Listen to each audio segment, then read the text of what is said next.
प्रिय छात्रों, वर्णी हिंदी क्लासेज में आपका स्वागत है।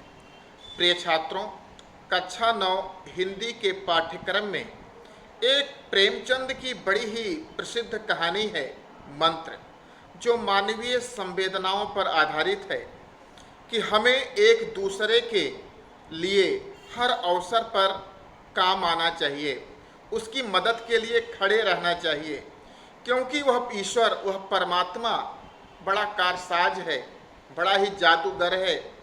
पता नहीं कब क्या परिस्थिति किसके ऊपर आन पड़े और आदमी को शर्म से अपनी निगाहें नीची झुकानी पड़े। इसलिए प्रिय विद्यार्थियों, ये बहुत ही मानवीय संवेदनाओं पर आधारित मार्मिक कहानी है। चलिए इस कहानी को आज हम पढ़ते हैं और इस कहानी का आनंद उठाते हैं। प्रेमचंद की इस कहानी का प्रारंभ होता है, संध्या का समय था। डॉक्टर चड्ढा गोल्फ खेलने के लिए तैयार हो रहे थे। मोटर द्वार के सामने खड़ी थी कि दो कहार एक डोली लिए आते दिखाई दिए। डोली के पीछे एक बूढ़ा लाठी टेकता हुआ आता था। डोली औषधालय के सामने आकर रुक गई। बूढ़े ने धीरे धीरे आकर द्वार पर पड़ी हुई चिक से झांका। चिक बांस का पर्दा होता है जिसके बीच में दरार होती है, उस दरार के बीच से उस बूढ़े ने झांका। ऐसी साफ सुथरी जमीन पर पैर रखते हुए भय हो रहा था कि कोई घुड़क न बैठे, क्योंकि बूढ़ा गांव का था, मैला कुचैला कपड़ा पहने हुए था। उसे डर था कि साफ सुथरी चमकती हुई जमीन पर अगर मैं पैर रखूं तो कोई घुड़क न बैठे कि कहाँ चले आ रहे हो। डॉक्टर साहब को खड़े देखकर भी उसे कुछ कहने का साहस न हुआ। डॉक्टर साहब ने चिक के अंदर से गरज कर कहा, कौन है, क्या चाहता है? बूढ़े ने हाथ जोड़कर कहा, हुजूर, बड़ा गरीब आदमी हूँ, मेरा लड़का कई दिन से डाट डाट डाट अर्थात तो बताना चाहता था कि मेरा लड़का कई दिन से बीमार पड़ा है, लेकिन वो बता नहीं पाया कि डॉक्टर साहब ने सिगार जलाकर कहा, कल सवेरे आओ, कल सवेरे, हम इस वक्त मरीजों को नहीं देखते। बूढ़े ने घुटने टेक कर जमीन पर अपना सर रख दिया और बोला, दुहाई है सरकार, लड़का मर जाएगा।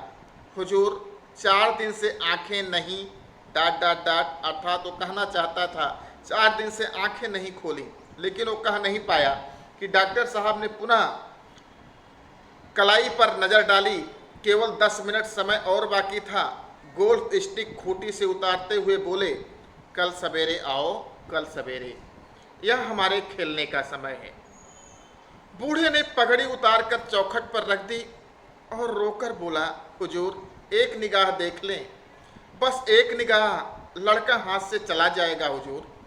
7 लड़कों में यही एक बच रहा है हुजूर, हम दोनों आदमी रो रो कर मर जाएंगे सरकार, आपकी बढ़ती हुई दीन बंधु। बहुत विनती की उस बूढ़े ने, लेकिन ऐसे उजट देहाती यहाँ प्रायः रोज आया करते थे। डॉक्टर साहब उनके स्वभाव से खूब परिचित थे।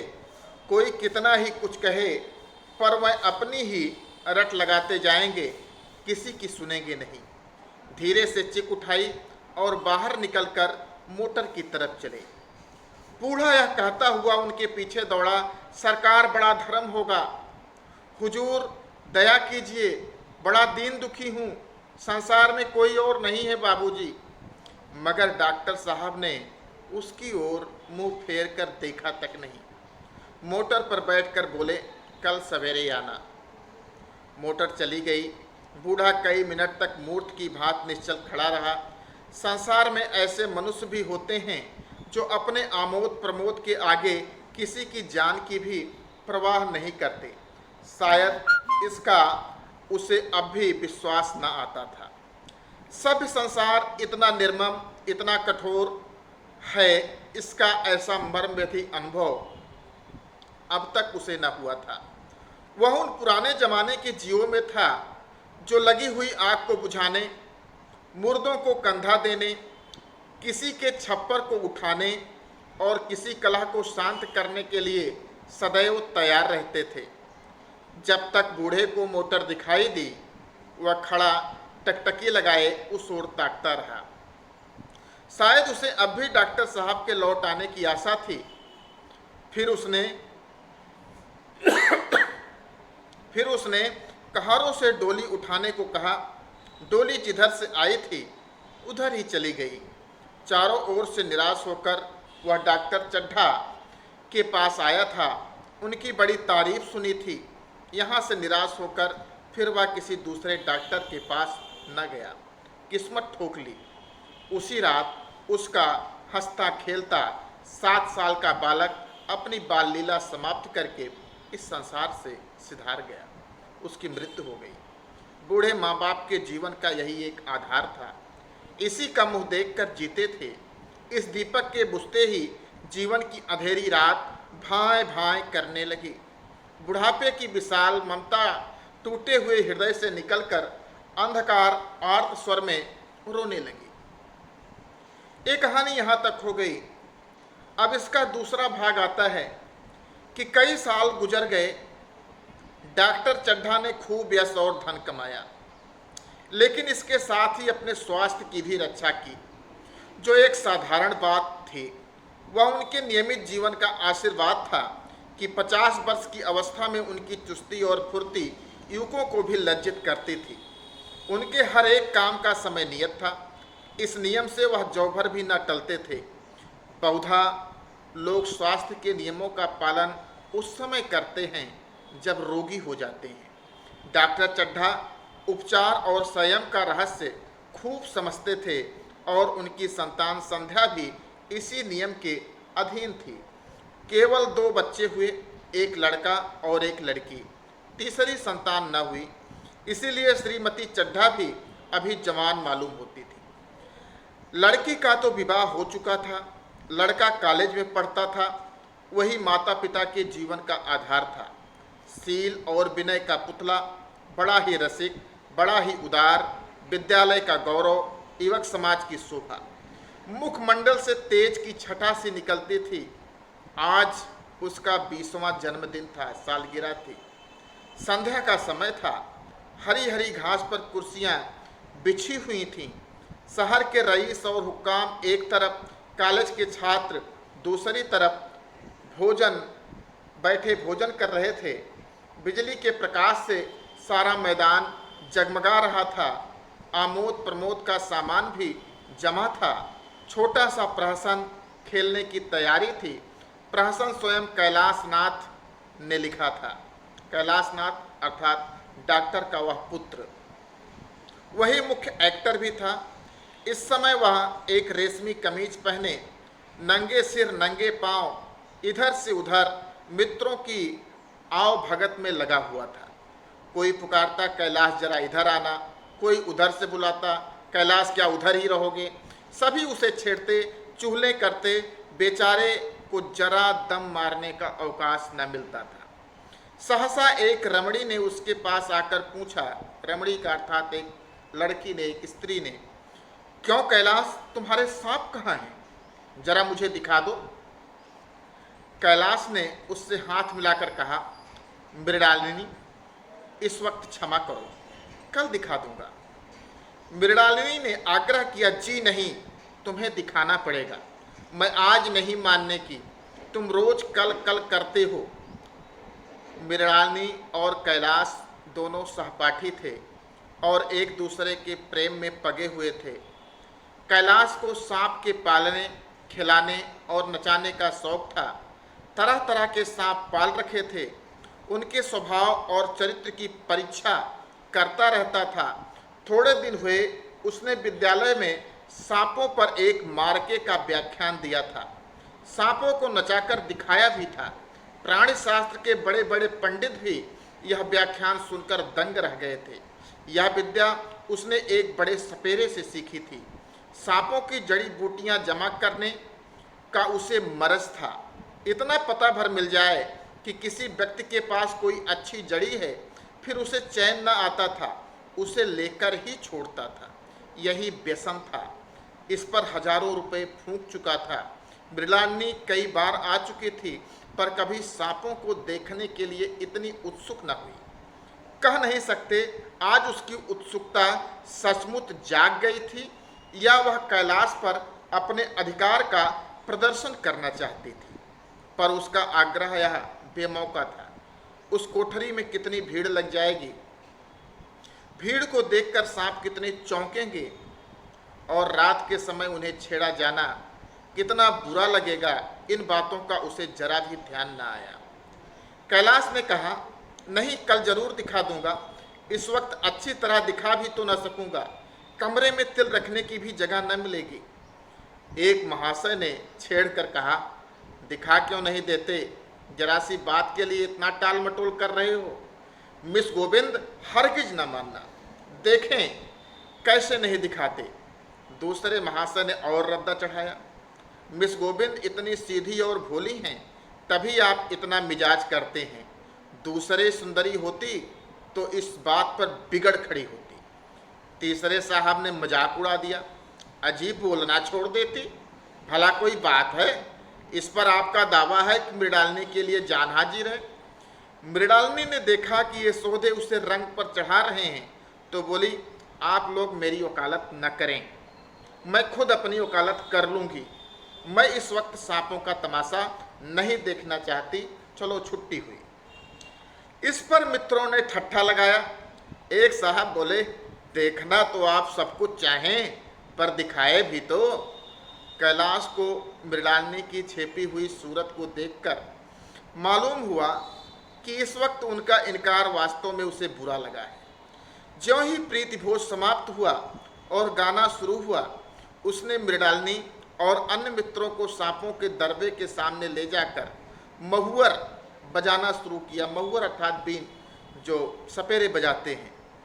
फिर एक एक खाना खोलकर एक एक सांप को निकालने लगा। वाह, क्या कमाल था! ऐसा जान पड़ता था कि वह कीड़े उसकी एक एक बात, उसके मन के एक एक भाव को समझते हैं।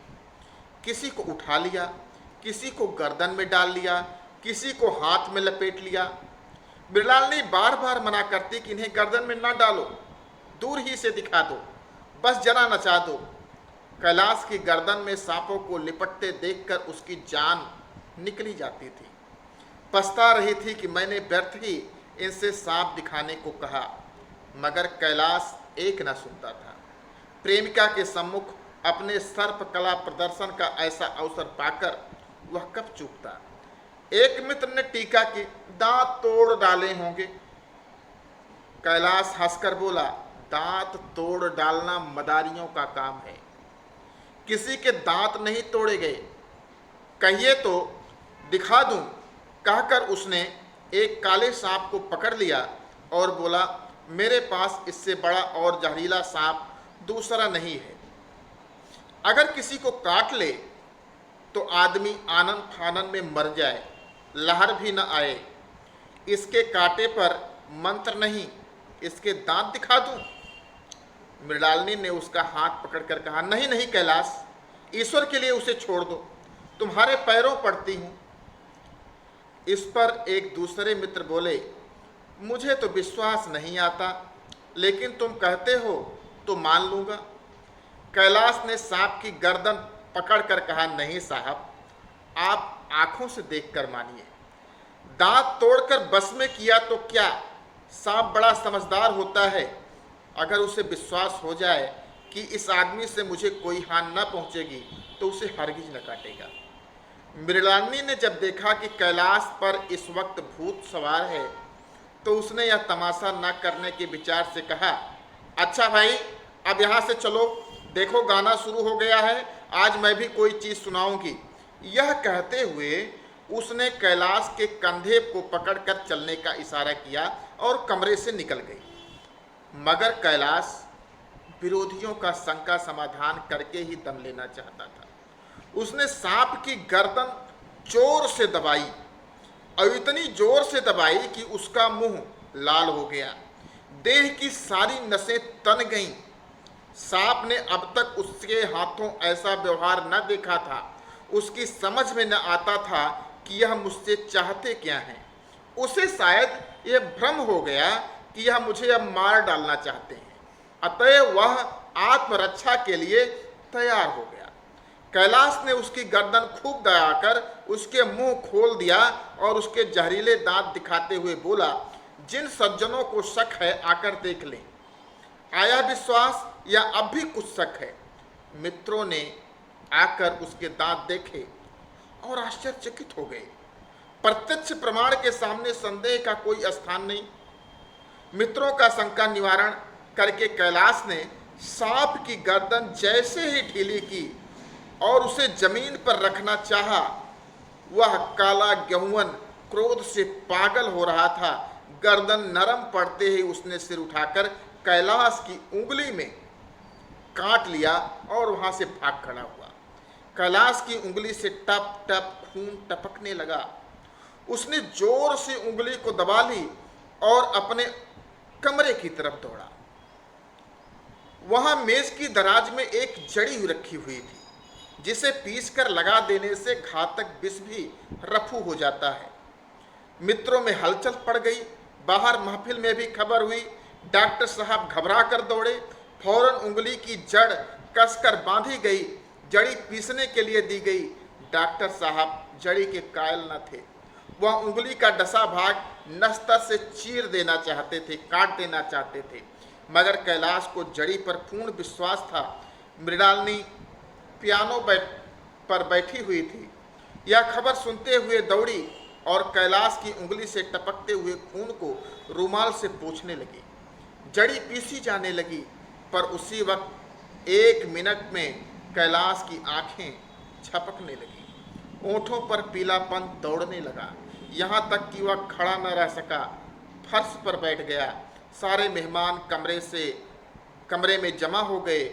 कोई कुछ कहता था, कोई कुछ। इतने में जड़ी पीस कर आ गई। मृणालिनी ने उंगली पर लेप किया। 1 मिनट और बीता, कैलाश की आंखें बंद हो गईं। वह लेट गया और हाथ से पंखा झलने का इशारा किया। माँ ने दौड़कर उसका सिर गोद में रख लिया और बिजली का टेबल फैन लगा दिया। डॉक्टर साहब ने झुककर पूछा, कैलाश कैसी तबीयत है? कैलाश ने धीरे से हाथ उठा लिए, पर कुछ बोला नहीं। मृणालिनी ने करुण स्वर में कहा, क्या जड़ी कुछ असर न करेगी? डॉक्टर साहब ने सिर पकड़ लिया। क्या बतलाऊं, मैं इसकी बातों में आ गया। अब तो नस्तर से भी कुछ फायदा न होगा। आधा घंटा तक यही हाल रहा। कैलाश की दशा प्रतिक्षण बिगड़ती जाती थी, यहाँ तक कि उसकी आंखें पथरा गईं, हाथ पांव ठंडे पड़ गए, मुख की कांति मलिन पड़ गई, नाड़ी का कहीं पता न था। मौत के सारे लक्षण दिखाई देने लगे। घर में कोहराम मच गया। मृणालिनी एक और सिर पीटने लगी, माँ अलग पछाड़े खाने लगी। डॉक्टर चड्ढा को मित्रों ने पकड़ लिया, नहीं तो नस्तर अपनी गर्दन पर ही मार लेते। एक महाशय बोले, कोई मंत्र झाड़ने वाला अगर मिले तो संभव है अब भी जान बच जाए। एक मुसलमान सज्जन ने इसका समर्थन किया, अरे साहब, कब्र में पड़ी हुई लाशें जिंदा हो गई हैं, ऐसे ऐसे बाकमाल पड़े हुए हैं। डॉक्टर चड्ढा बोले, मेरी अकल पर पत्थर पड़ गया था कि इसकी बातों में आ गया। नस्तर लगा देता तो यह नौबत ही क्यों आती। बार बार समझाता रहा कि बेटा सांप न पालो, मगर कौन सुनता था। बुलाइए, किसी झाड़ फूक करने वाले ही को बुलाइए, मरता क्या न करता। मेरा सब कुछ ले ले, मैं अपनी सारी जायदाद उसके पैरों पर रख दूंगा, लंगोटी बांध कर घर से निकल जाऊंगा, मगर मेरा कैलाश, मेरा प्यारा कैलाश उठ बैठे। ईश्वर के लिए किसी को बुलाइए। एक महाशय का किसी झाड़ने वाले से परिचय था, वह दौड़कर उसे बुला लाए, मगर कैलाश की सूरत देखकर उसे मंत्र चलाने की हिम्मत न पड़ी। बोला, अब क्या हो सकता है सरकार, जो कुछ होना था हो चुका। डॉक्टर चड्ढा बिगड़कर बोले, अरे मूर्ख, यह क्यों नहीं कहता कि जो कुछ ना होना था वह हुआ, जो होना था वह कहाँ हुआ। माँ बाप ने बेटे का सेहरा कहाँ देखा। मृणालिनी का कामना तरु क्या पल्लव और पुष्प से रंजित हो उठा। मन क्या वह स्वर्ण स्वप्न जिनमें जीवन आनंद का स्रोत बना हुआ था, क्या वह पूरे हो गए? जीवन के नृत्यमय तारिका मंडित सागर की आमोद की बहार लूटते हुए क्या उनकी नौका जलमग्न नहीं हो गई? जो होना था वह कहाँ हुआ, जो ना होना था वह हो गया। वही हरा भरा मैदान था, वही सुनहरी चांदनी एक निःशब्द संगीत की भांति प्रकृति पर छाई हुई थी, वही मित्र समाज था, वही मनोरंजन के सामान थे, मगर जहाँ हास्य की ध्वनि थी वहाँ करुण क्रंदन और अश्रु प्रवाह आज दिखाई दे रहा था। तीसरा भाग इस कहानी का शुरू होता है उस बूढ़े के घर से, जिस बूढ़े की इन्होंने दवा नहीं की थी और उसे बाहर लौटा दिया था। उसका लड़का मर गया था। शहर से कई मील दूर एक छोटे से घर में एक बूढ़ा और बुढ़िया अंगीठी के सामने बैठे जाड़े की रात काट रहे थे। बूढ़ा नारियल पीता था और बीच बीच में खांसता था। बुढ़िया दोनों घुटनियों में सिर डाले आग की ओर ताक रही थी। एक मिट्टी के तेल की कुप्पी ताक पर जल रही थी। घर में न चारपाई थी न बिछौना, एक किनारे थोड़ी सी पुआल पड़ी हुई थी। इसी कोठरी में एक चूल्हा था। बुढ़िया दिन भर उपले और सूखी लकड़ियां बटोरती थी। बूढ़ा रस्सी बटकर बाजार में बेच आता था। यही उनकी जीविका थी। उन्हें न किसी ने रोते देखा और न हंसते। उनका सारा समय जीवित रहने में कट जाता था। मौत द्वार पर खड़ी थी, रोने या हंसने की कहाँ फुर्सत। बुढ़िया ने पूछा, कल के लिए सन तो है नहीं, काम क्या करोगे? सन जिससे रस्सी बनाई जाती है। बूढ़े ने कहा, जाकर झगड़ू शाह से 10 सेर सन उधार लाऊंगा। बुढ़िया ने कहा, उसके पहले के पैसे तो दिए ही नहीं और उधार कैसे देगा? ना देगा ना सही, घास तो कहीं नहीं गई, दोपहर तक क्या 2 आने की भी ना काटूंगा। इतने में एक आदमी ने द्वार पर आवाज दी, भगत भगत क्या सो गए? जरा किवाड़ खोलो। भगत ने उठकर किवाड़ खोल दिए। एक आदमी ने अंदर आकर कहा, कुछ सुना? डॉक्टर चड्ढा बाबू के लड़के को सांप ने काट लिया। भगत ने चौंक कर कहा, चड्ढा बाबू के लड़के को? अरे वही चड्ढा बाबू ना जो छावनी के बगले में रहते हैं। हाँ हाँ भाई वही, शहर में हल्ला मचा हुआ है। जाते हो तो जाओ, आदमी बन जाओगे। बूढ़े ने कठोर भाव से सिर हिलाकर कहा, मैं नहीं जाता, मेरी बला जाए। अरे वही चड्ढा है, खूब जानता हूँ। भैया को लेकर उन्हीं के पास गया था, खेलने जा रहे थे, पैरों पर गिर पड़ा कि एक नज़र देख लीजिए, मगर सीधे मुंह से बात तक न की। भगवान बैठे सुन रहे थे। अब जान पड़ेगा कि बेटे का गम कैसा होता है। कई लड़के हैं? नहीं नहीं, यही तो एक लड़का था, सुना है। सबने जवाब दे दिया है। भगवान बड़ा कारसाज है। उस बखत मेरी आंख से आंसू निकल पड़े थे, पर उन्हें तनिक भी दया न आई थी। मैं तो उनके द्वार पर होता तो भी बात न पूछता। तो न जाओगे? हमने जो सुना था सो कह दिया। अच्छा किया, बूढ़े ने कहा, अच्छा किया। कलेजा ठंडा हो गया, आंखें ठंडी हो गईं, लड़का भी ठंडा हो गया होगा। तुम जाओ, आज चैन की नींद सोऊंगा।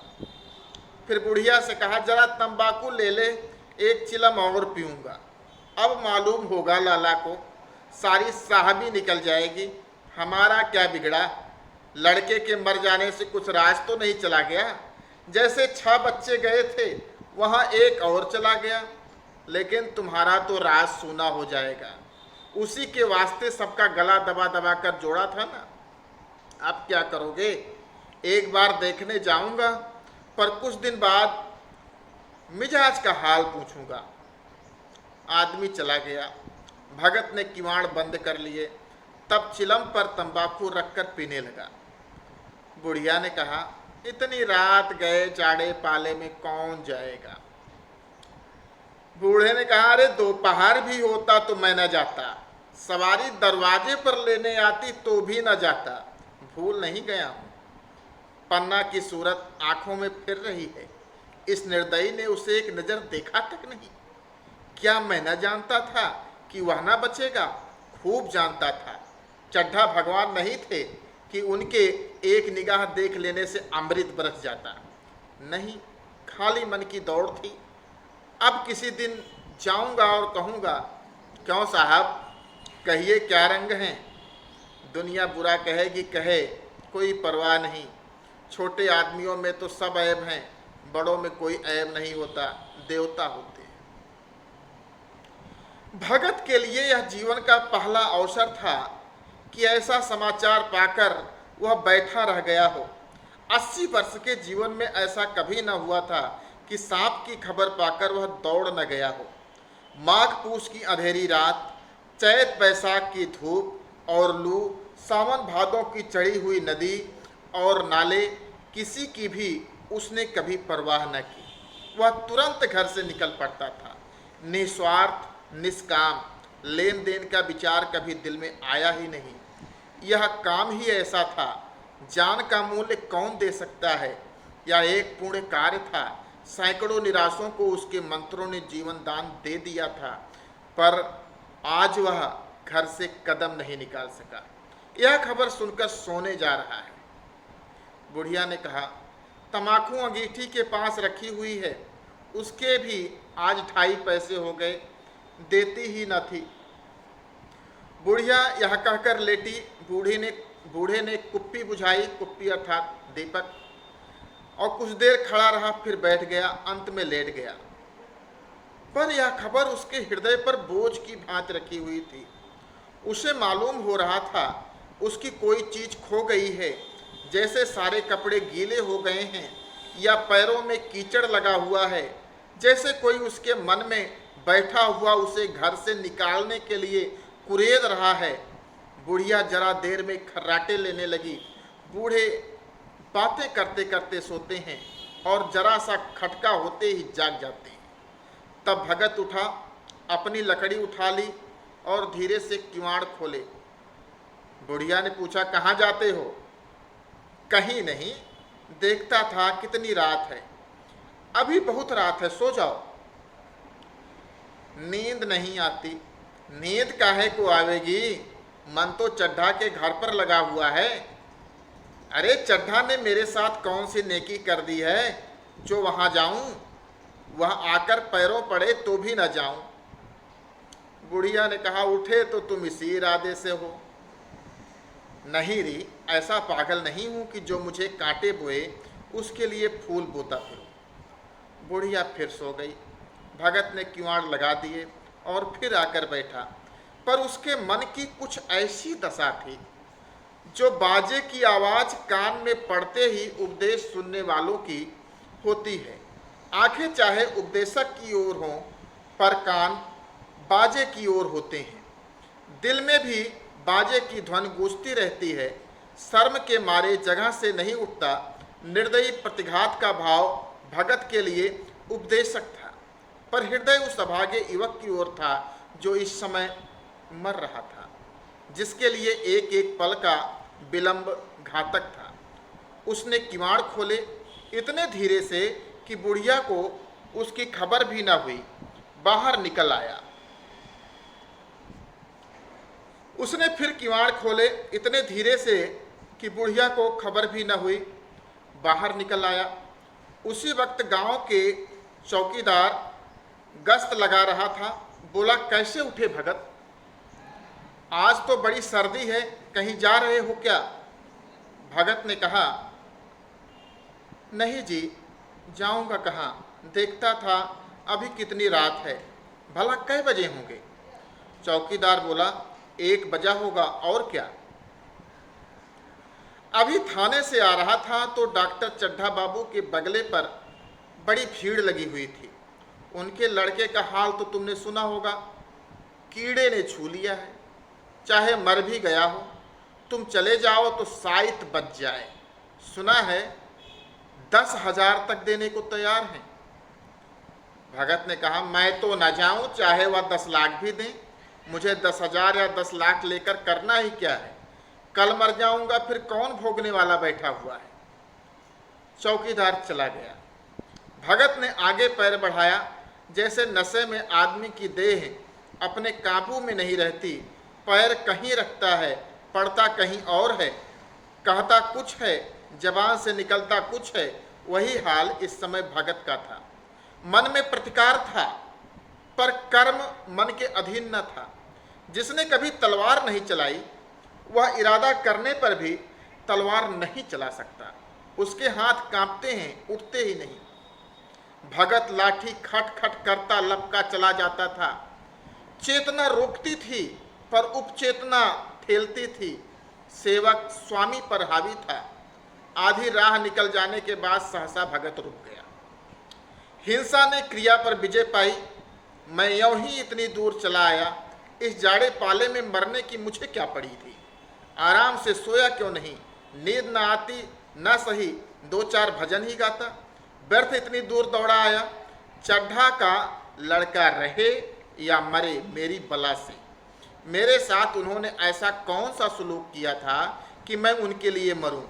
दुनिया में हजारों मरते हैं, हजारों जीते हैं, मुझे किसी के मरने जीने से क्या मतलब। मगर उपचेतना ने अब एक दूसरा रूप धारण कर लिया, जो हिंसा से कुछ मिलता जुलता था। वह झाड़ फूक करने नहीं जा रहा। उसने सोचा कि नहीं, वो झाड़ फूक करने नहीं जा रहा है। वह देखेगा कि लोग क्या कह रहे हैं। डॉक्टर साहब का रोना पीटना देखेगा, किस तरह से सिर पीटते हैं, किस तरह पछाड़े खाते हैं। वह लोग तो विद्वान होते हैं, सब्र कर जाते होंगे। हिंसा भाव को यों धीरज देता हुआ वो फिर आगे बढ़ा। इतने में 2 आदमी आते दिखाई दिए। दोनों बात करते चले आ रहे थे। चड्ढा बाबू का घर उजड़ गया। वही तो एक लड़का था। भगत के कान में यह आवाज पड़ी। उसकी चाल और भी तेज हो गई। थकान के मारे पांव न उठते थे। सिरोभाग इतना बढ़ा जाता था मानो अब मुंह के बल गिर पड़ेगा। इस तरह वह कोई 10 मिनट चला होगा कि डॉक्टर साहब का बंगला नजर आया। बिजली की बत्तियां जल रही थीं, मगर सन्नाटा छाया हुआ था। रोने पीटने की आवाज भी न आती थी। भगत का कलेजा धक धक करने लगा। कहीं मुझे बहुत देर तो नहीं हो गई। वह दौड़ने लगा। अपनी उम्र में वह इतना तेज कभी न दौड़ा था। बस यही मालूम होता था मानो उसके पीछे मौत दौड़ी आ रही है। कहानी का चौथा भाग। भगत वह बूढ़ा डॉक्टर साहब के बगले में दाखिल होता है। 2 बज गए थे। मेहमान विदा हो गए। रोने वालों में केवल आकाश के तारे रह गए थे और सभी रो रो कर थक गए थे। बड़ी उत्सुकता के साथ लोग रह रह कर आकाश की ओर देखते थे कि किसी तरह गंगा की गोद में डाल दी जाए। सहसा भगत ने द्वार पर पहुंचकर आवाज दी। डॉक्टर साहब समझे कोई मरीज आया होगा। किसी और दिन उन्होंने उस आदमी को दुत्कार दिया होता, मगर आज बाहर निकल आए। देखा एक बूढ़ा आदमी खड़ा है, कमर झुकी हुई है, पोपला मुंह, भौहें तक सफ़ेद हो गई थीं, लकड़ी के सहारे कांप रहा था। बड़ी नम्रता से बोले, क्या है भाई, आज तो हमारे ऊपर ऐसी मुसीबत पड़ गई है कि कुछ कहते नहीं बनता। फिर कभी आना। इधर 1 महीना तक तो शायद मैं किसी भी मरीज को ना देख सकूंगा। भगत ने कहा, सुन चुका हूँ बाबूजी, इसीलिए आया हूँ। भैया कहाँ है, जरा मुझे दिखा दीजिए। भगवान बड़ा कारसाज है, मुर्दे को भी जिला सकता है। कौन जाने अब भी उसे दया आ जाए। चड्ढा ने व्यथित स्वर में कहा, चलो देख लो। मगर 3-4 घंटे हो गए, जो कुछ होना था हो चुका। बहुतेरे झाड़ने फूकने वाले देख देख कर चले गए। डॉक्टर साहब को आशा तो क्या होती। हाँ, बूढ़े पर दया आ गई। अंदर ले गए। भगत ने लाश को 1 मिनट तक देखा और फिर मुस्कुरा कर बोला, अभी कुछ नहीं बिगड़ा बाबूजी। यह नारायण चाहेंगे तो आध घंटे में भैया उठ बैठेंगे। आप नाहक दिल छोटा कर रहे हैं, जरा कहारों से कहिए पानी तो भरें। कहारों ने पानी भर भर कर कैलाश को नहलाना शुरू किया। पाइप बंद हो गया था। कहारों की संख्या अधिक न थी, इसलिए मेहमानों ने अहाते के बाहर कुएं से पानी भर भर कर कहारों को दिया। मृणालिनी कलसा लिए पानी ला रही थी। बूढ़ा भगत खड़ा मुस्कुराकर मंत्र पढ़ रहा था, मानो विजय उसके सामने खड़ी है। जब एक बार मंत्र समाप्त हो जाता तब वह एक जड़ी कैलाश के सिर पर सुखा डाल देता और एक कलसा पानी कैलाश के सिर पर डाल दिया जाता। न जाने कितनी बार भगत ने मंत्र फूंका। आखिर जब उषा ने अपनी लाल लाल आंखें खोली तो कैलाश की भी लाल लाल आंखें खुल गईं। एक क्षण में उसने अंगड़ाई ली और पानी पीने को मांगा। डॉक्टर चड्ढा ने दौड़कर नारायणी को गले लगा लिया। नारायणी दौड़कर भगत के पैरों पर गिर पड़ी और मृणालिनी कैलाश के सामने आंखों में आंसू भरे पूछने लगी, अब कैसी तबीयत है? एक क्षण में चारों तरफ खबर फैल गई। मित्रगण मुबारकबाद देने आने लगे। डॉक्टर साहब बड़े श्रद्धा भाव से हर एक के सामने भगत का यश गाते फिरते थे। सभी लोग भगत के दर्शनों के लिए उत्सुक हो उठे, मगर अंदर जाकर देखा तो भगत का कहीं पता न था। नौकरों ने कहा, अभी यहीं तो बैठे चिलम पी रहे थे, हम लोग तमाकू देने लगे तो नहीं ली, अपने पास से तमाकू निकाल कर भरी। यहाँ तो भगत की चारों ओर तलाश होने लगी और भगत था कि लपका हुआ घर चला जा रहा था कि कहीं बुढ़िया उठ न बैठे, बुढ़िया के उठने से पहले मैं पहुँच जाऊँ। जब मेहमान चले गए तो डॉक्टर साहब ने नारायणी से कहा, बुढ़ा न जाने कहाँ चला गया, एक चिलम तमाकू का भी रवादार न हुआ। नारायणी ने कहा, मैंने तो सोचा था इसे कोई बड़ी रकम दूंगी। चड्ढा बोले, रात को तो मैंने नहीं पहचाना, पर जरा साफ हो जाने पर पहचान गया। एक बार यह एक मरीज को लेकर आया था। मुझे अब याद आता है कि मैं खेलने जा रहा था और मरीज को देखने से इनकार कर दिया था। आप उस दिन की बात याद करके मुझे जितनी ग्लानि हो रही है उसे प्रकट नहीं कर सकता। मैं उसे खोज निकालूंगा, उसके पैरों पर गिरकर अपना अपराध क्षमा कराऊंगा। वह कुछ लेगा नहीं, यह जानता हूँ। उसका जन्म यश की वर्षा के लिए ही हुआ है। उसकी सज्जनता ने मुझे ऐसा आदर्श दिखा दिया है जो अब से जीवन पर्यंत मेरे सामने रहेगा। तो प्रिय छात्रों, बहुत ही मार्मिक कहानी यह मंत्र है। आप इसे पूरा पढ़िएगा, जरूर पढ़िएगा और इसके अर्थ को, इसकी व्याख्या को समझने का प्रयास कीजिएगा। धन्यवाद।